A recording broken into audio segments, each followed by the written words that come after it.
अच्छा भैया,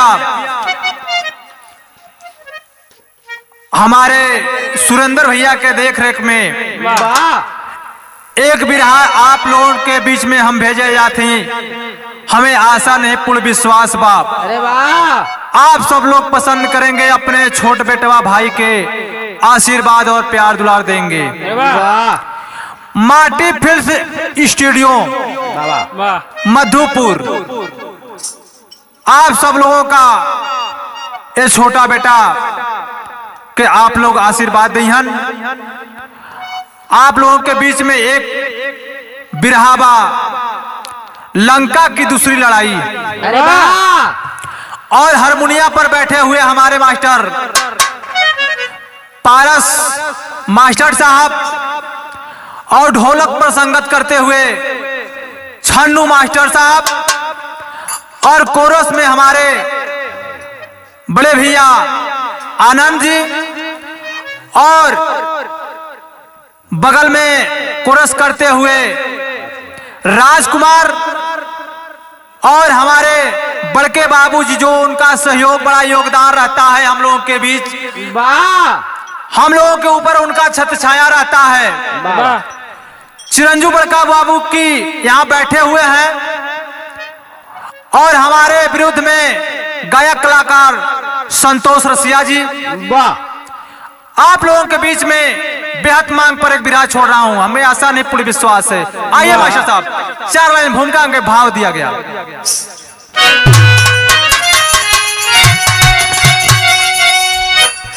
लंका का राजा विभीषण बना, अल्प भर राज करके वरदान से, जो निभाए सदा मिल बन के सदा, लो लगाए रहे भक्त भगवान से।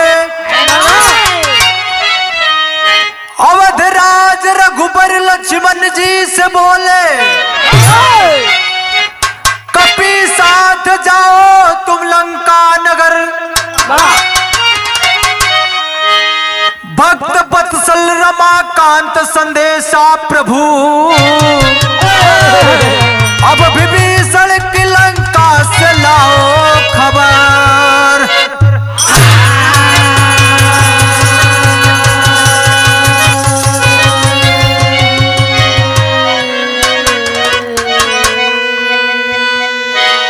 भक्त वत्सल रमाकांत संदेशा प्रभु, अब विभीषण की लंका से लाओ खबर। गजल के अंदाज लगल मास्टर साहब, वाह,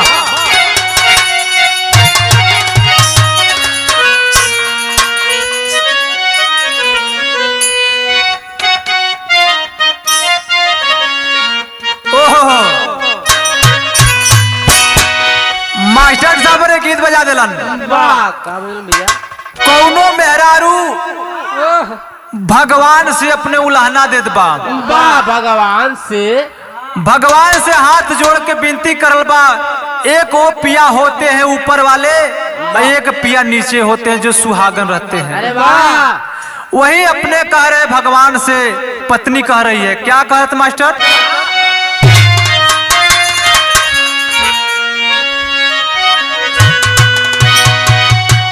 पिया जिसको चाहे सुहागन वही है,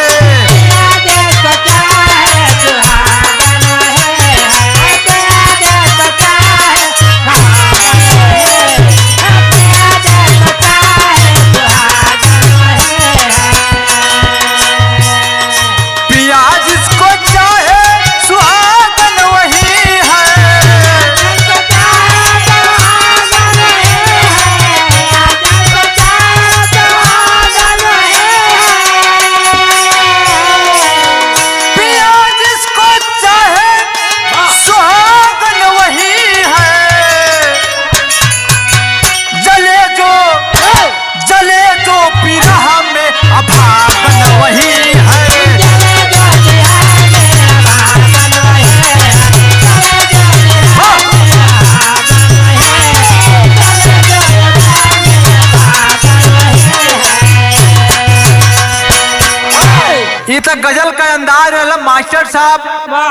हमरे कवि जी इतना बढ़िया सुंदर भाव लिखत हुअन।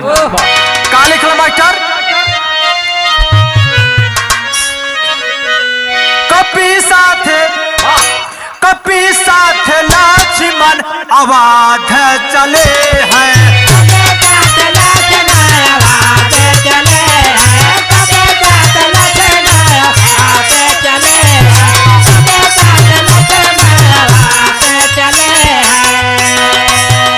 कपि साथ लक्ष्मण अवध चले हैं।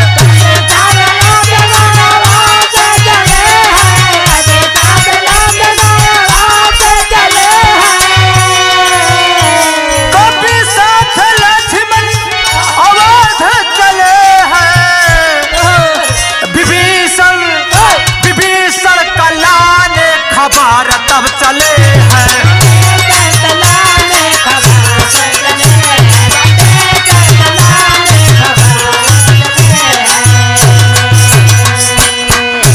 अरे बाबू, जौने समय लक्ष्मण और हनुमान जी राम बुला के कहलन, ए लक्ष्मण और हमारे भक्त हनुमान, दोनों जने के हमार काम करे के बा। कलल प्रभु आपका आदेश हो जाए तो हम करे बदे तैयार है। तब बुला करके बैठौलन, बैठा के कुछ बात कहे लगलन। तो जौहरी सर में भाव लगल मास्टर।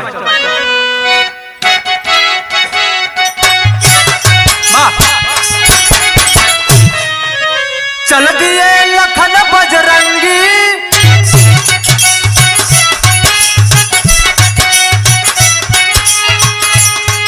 कर लंका की तैयारी।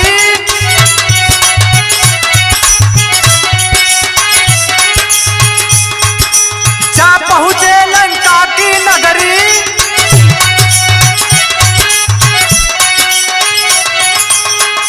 लखन बिहवलमती कुमारी।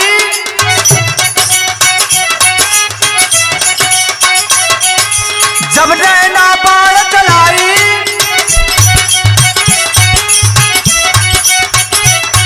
मूर्छित हो गए कपिराई।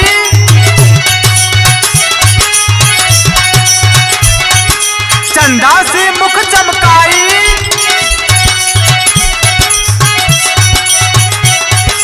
ली मोहनी रूप बनाई।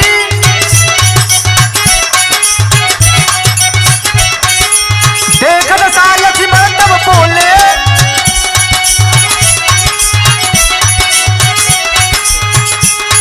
हनुमत जी से बोले,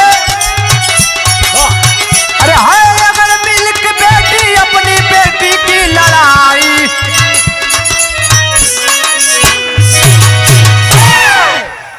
अरे बाबू, जौने समय राम बुला के हनुमान के और लक्ष्मण के दुनहु जाने के कहलन कि हमार आदेश के पालन करे के बा। जौने समय हम लंका जीत के अली अयोध्या नगरी में, उतना दिन 4-5 महीना तक तो हमके वेतन आयल। फिर ओकरे बाद विभीषण भुला गल हमके, न धन दौलत भिजवावत नहीं बा। हमारे आदेश बा कि तो लोगन जा करके खोज खबर लंका कर ली आवा। जब लियावे चलल मास्टर साहब, तो यहाँ अखे गजल का तर्ज लगल।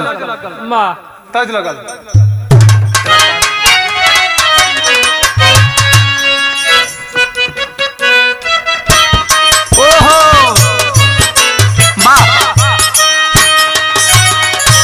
देखा, मास्टर साहब ने गीत बजा दिलन। कौनो लड़की लड़कन में प्यार हो गल।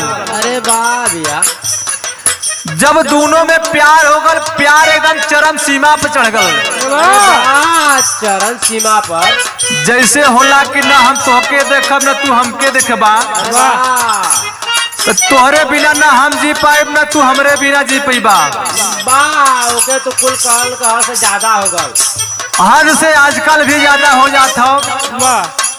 कसम क्रिया खियवल हो गल कि ए रानी तोहरे बिना हम न जी पाई। अरे वाह लइकवा कहे ए राजा ए रानी हम तोहरे बिना न जी पाई। तू कहे हम राजा तोहरे बिना जी न पाई। अरे वाह इतना गहरा हो गया। इतना गहरा प्रेम हो गल उहे मास्टर बजा दिलन।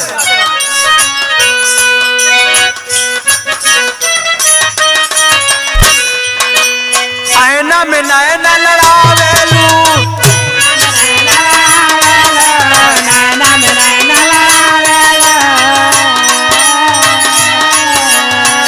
कनखी मार बुलावेलू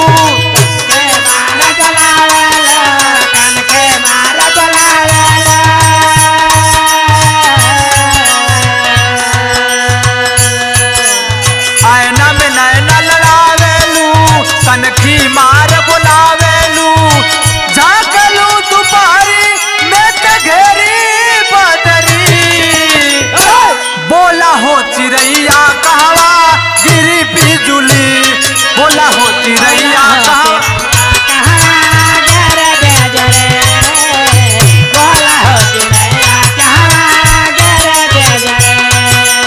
नैना में नैना लड़ावेलू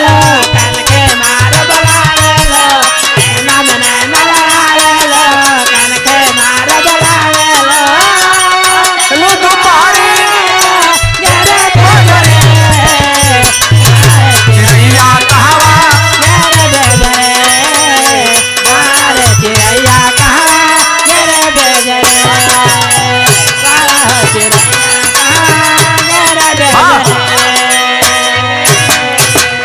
ए बाबू वो समय के बाद जौने समय राम बुला करके लक्ष्मण और हनुमान दोनों जाने के आदेश कैलन। आदेश करके जब दोनों जने जाए लगलन तब का भर मास्टर साहब भाव लगल।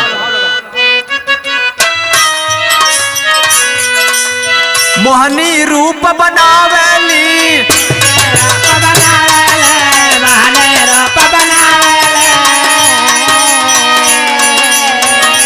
अशोक वन में आवेली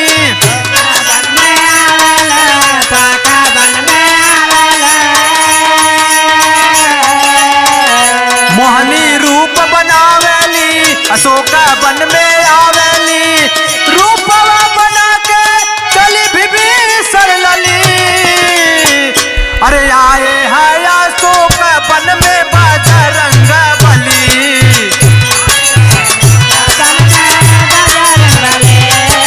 आए हैं अशोक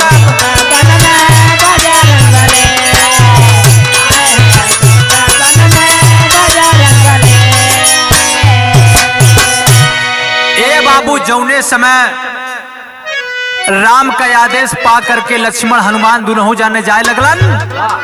जाते जाते जंगल में जब गइलन कुछ दूर एक नदी पड़ल। जब नदी पड़ल तो नदी के पार करे बदे कुछ रहल ना।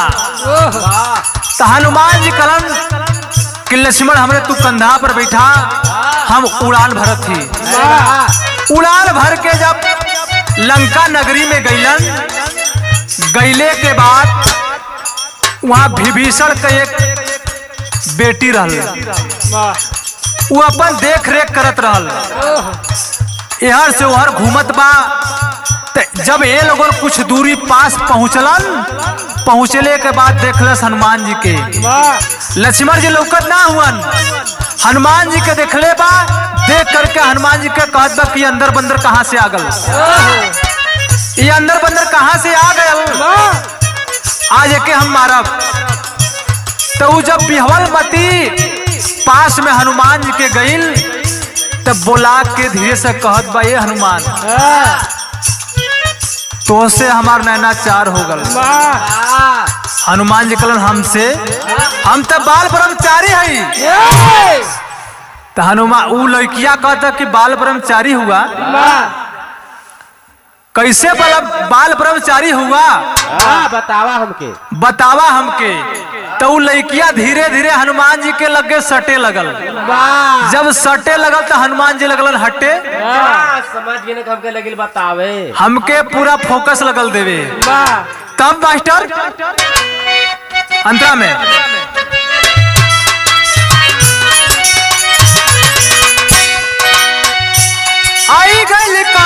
बिहवल माती के बाजारावा।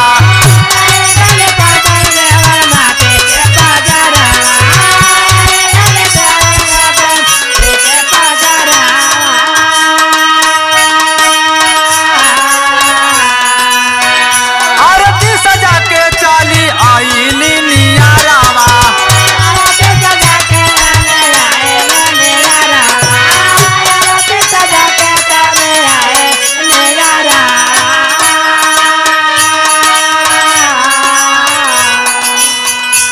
आशा पूर्ण बनावेली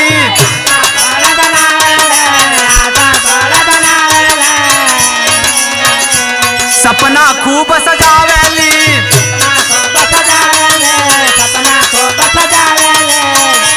आशा पूर्ण बनावेली सपना खूब सजावेली। देखे लखन लाल बाण तब चली आए हैं अशोक वन में बजरंग बली।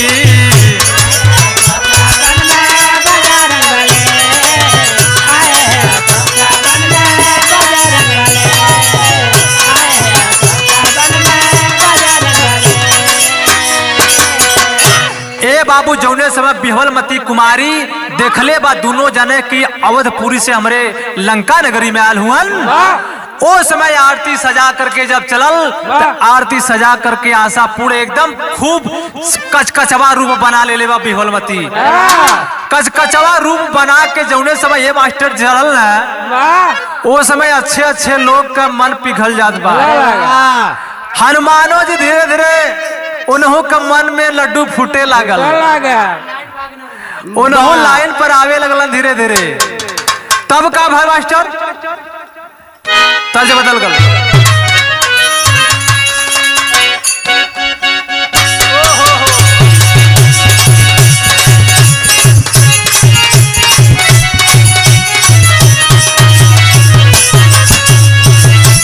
अरे वाह देखा हमारे मास्टर साहब गीत बजा दिलन। कौनो मेहरारू का मर्द बड़ा पियाक रहल जैसे हमारे आनंद भैया बड़ा पियलन छन्नू भैया पी के बड़ा डाकेलन। वही तरह वो मेहरारू का मर्द बड़ा पियाक रहल मगर ट्रक का ड्राइवर रहल। जब स्टेयरिंग काटे के दाएं तो काटे बाएं। हाँ हाँ जब काटे के आगे तो काटे पीछे। वह मर्द रहल का करल मास्टर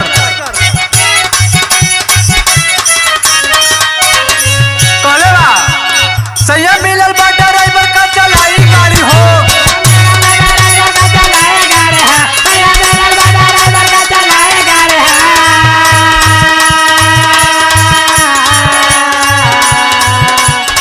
संयम मिलल बा ड्राइवर का चलाई गाड़ी हो। गाड़ी पहुंच के पिलाई त लड़ाई गाड़ी हो।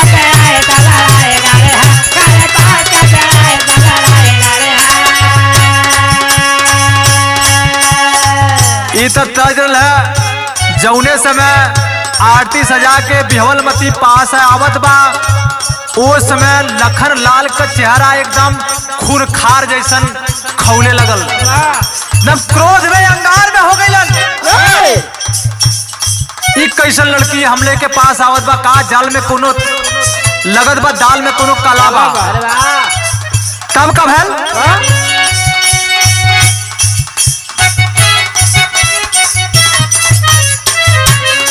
लखन लाल के चेहरा तब लाल भइल बा।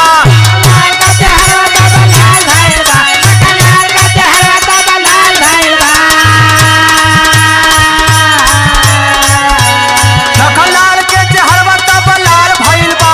हमर कपी जी के ऊपर बवाल भइल बा।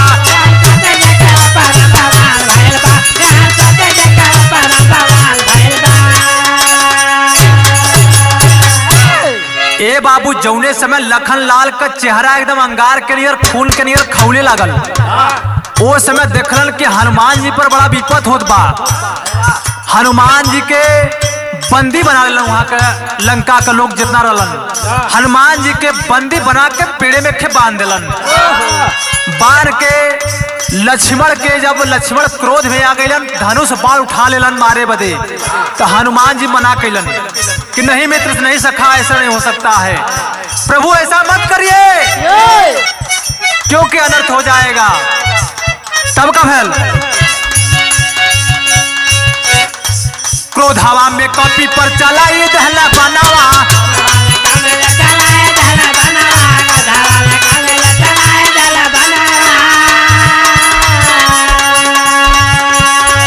बनावा या लागत का पिकाटा गरा दानावा,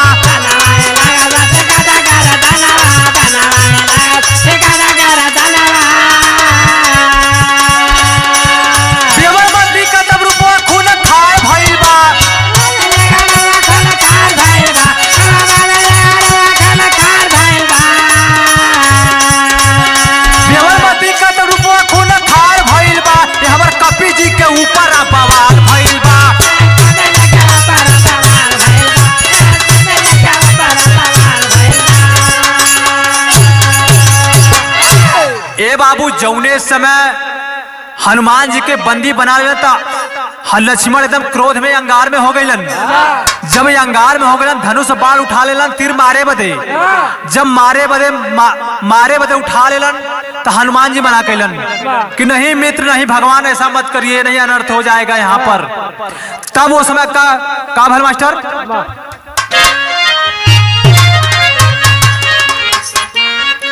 शैली में भाव लगल,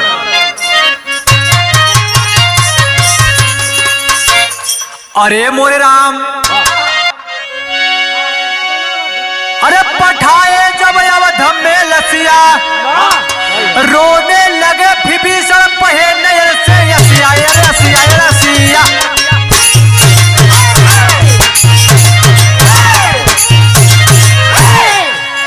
पठाए जब अवध में लसिया, रोने लगे विभीषण पहे नयन से यसिया।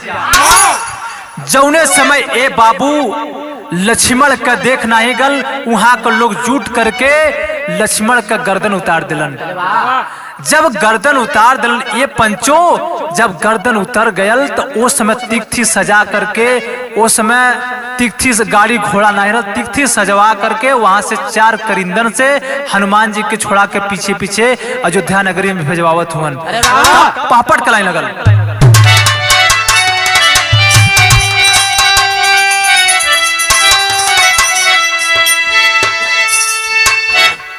अरे कह जान की लक्ष्मण संग देवरनिया आई लंका से, यातायात हनुमत ले आइला दुलहिनिया लंका से।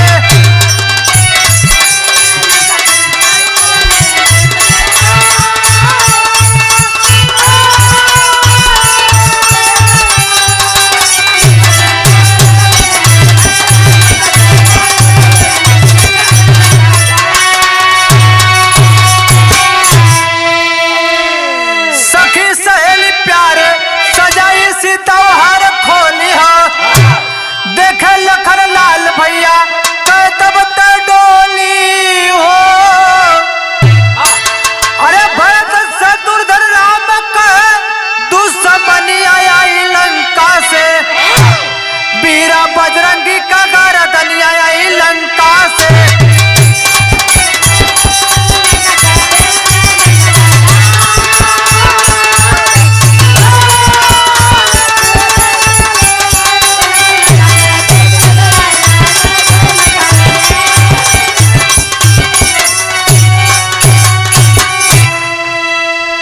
ए बाबू जौने समय लखन लाल का जब वहां गर्दन उतार गल, गर्दन उतार के ए बाबू जौने समय लाश तिथि पर सजा करके भेजल जात बा अवध नगरी में। वो समय जब लाश 4 करिंदा लेके अलन अयोध्या में, जब अयोध्या में लेके अलन ये पंचो, वो समय सीता बड़ा प्रफुल्लित बड़ा खुशी रहलिन कि हमार देवर गयल हुन लंका में, लंका में से कुछ खबर लेके अइहन, दुल्हन ले आके अइहन। तब वो समय ये बाबू थाली सजा करके चलल हैं, तो चलिन तक का भल मास्टर साहब आला के अंदर बावल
बाबू जौने समय लंका से लाश भेजल गए अयोध्या नगरी में, जब अयोध्या नगरी में सीता माता थाली सजा करके लेके जात हईन, गईले के बाद ये पंचो जब गईले देखलिन वही समय उन थाली हाय करके गिर गई पिछाड़ा खर के, हाय लक्ष्मण करके गिर गई ने बाबू। वहां का फिर से गमगीन हो गल, शोक में सब लोग डूब गल वहां के अयोध्या का नगरी। एक बार हरा भरा फिर से भय रहल, फिर वही गमगीन में अयोध्या नगरी डूब गल। तब का भल मास्टर साहब,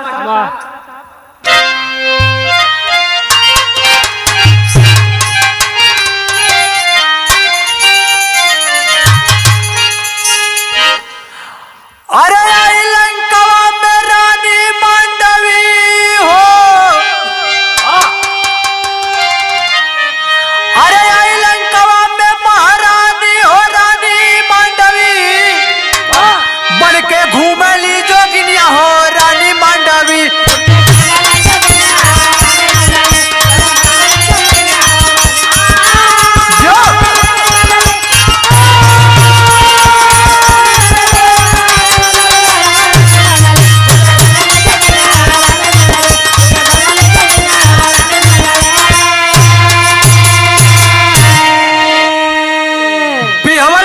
तब विभीषण से सारी बात जानी हो, जान जौने जगह मरा था रावण भरत की रानी हो, अरे खोदन लगी जमीनिया हो रानी मांडवी, बन के घूमली जोगिनिया हो रानी मांडवी।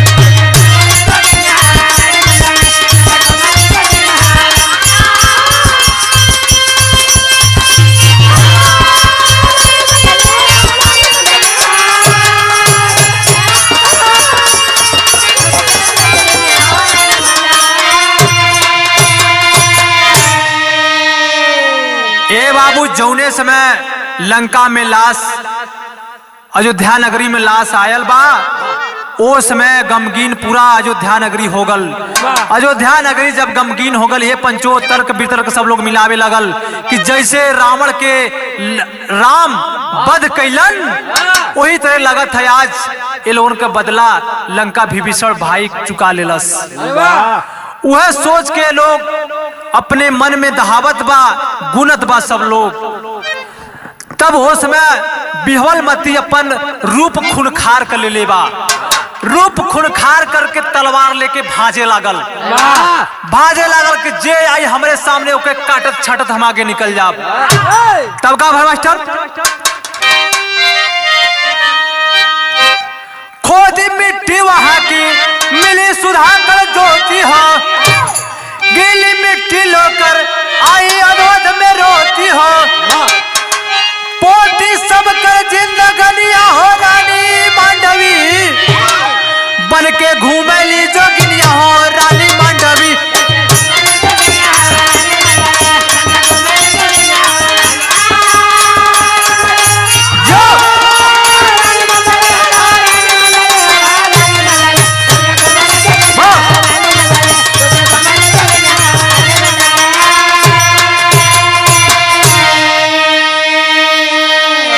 खोदी मिट्टी वहां की मिली सुधाकर ज्योति हो, गीली मिट्टी लेकर के मांडवी आई अवध में रोती हो, अरे पोती सब कल जिंदगनिया हो रानी मांडवी, बन के घूमली जोगिनिया हो रानी मांडवी।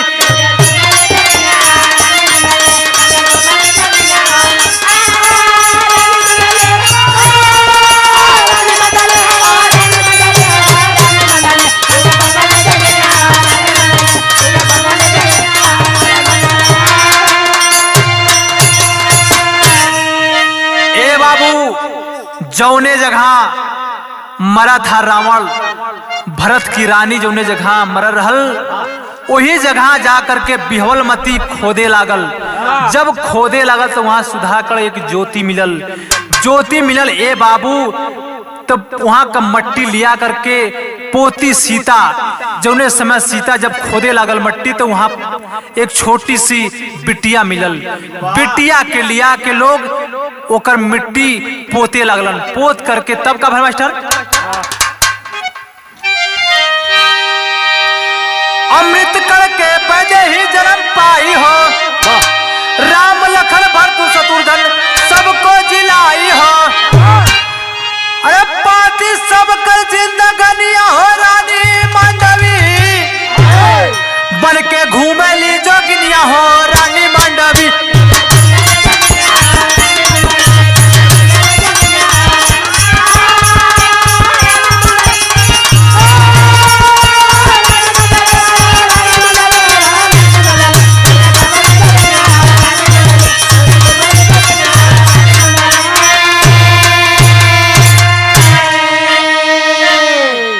बाबू जौने जगह रावण मरा था, भरत की रानी वहां का मिट्टी खोद करके लिया करके जहां पोतलस लक्ष्मण जी के, जब लक्ष्मण जी के गर्दन में पोताल चारों जन की जब पोता गल मिट्टी तो वहां सब लोग जीवित हो गल। फिर से हरा भरा अयोध्या नगरी हो गल, खुशहाल हो गल। सब लोग अपन जश्न सब लोग मनावे लगल। अपन सब लोग फिर से दीपावली का जश्न मनावे लगल। दिया धूपबत्ती सब लोग अगरबत्ती जलावे लगल। तब आइए